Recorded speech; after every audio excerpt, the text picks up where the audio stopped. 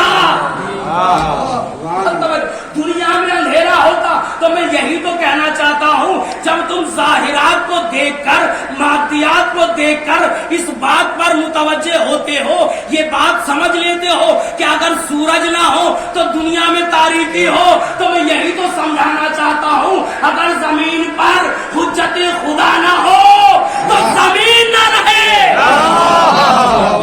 زمین نہ رہے. ایک اور سوال پڑھ دے محمد زمین نہ رہے, زمین مل جائے, بنا ہو جائے. ہمارے اور آپ کے چھٹے امام, امام جعفر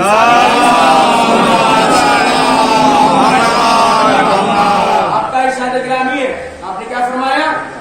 آپ نے فرمایا کہ اگر زمین سے ایک لمحے کے لیے بھی حجت خدا چلا جائے, بہت توجہ چاہتا ہوں, آپ آ جائیں سلوات پڑھیں محمد. زمین کو رخصت کر دے, دنیا کو چھوڑ دے, تو قسم خدا کی, امام فرما رہے ہیں قسم خدا کی, یہ زمین اپنے اہل کو نگل لے.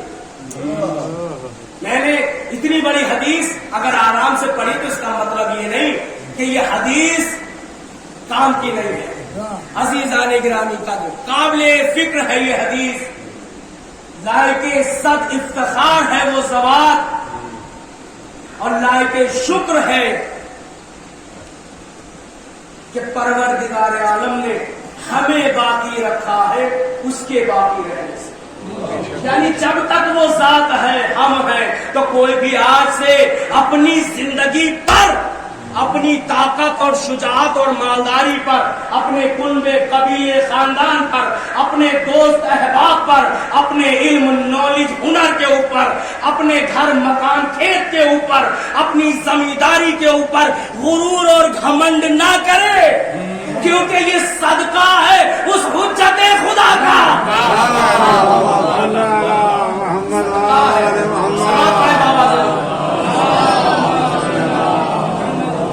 صدقہ ہے اس حجت خدا کا. وہ باقی ہیں, وہ ہیں تو ہم پا رہے ہیں, وہ ہے تو ہم زندہ ہیں. اللہ ہماری کیا اوقات ہے. یوں کہا جائے حجت خدا زمین کی, دنیا کی روح ہے. جس طرح سے ایک جسم چلتا پھرتا رہتا ہے, کھاتا ہے, پیتا ہے, سب کچھ ہے, لیکن جہاں سے اس کا سیل نکل جائے, جہاں اس کا سیل نکلا, روح نکلی, وہیں گر گیا. سفر میں ہے, سفر میں روح نکلی تو سفر میں ہی ہے, گھر میں روح نکلی تو گھر میں ہے, بازار میں روح نکلی تو بازار میں, چوراہے پہ روح نکلی تو چوراہے میں ہے, بس میں روح نکلی تو بس ہی میں بیٹھا ہے, ٹرین میں روح نکلی تو ٹرین میں ہی ہے.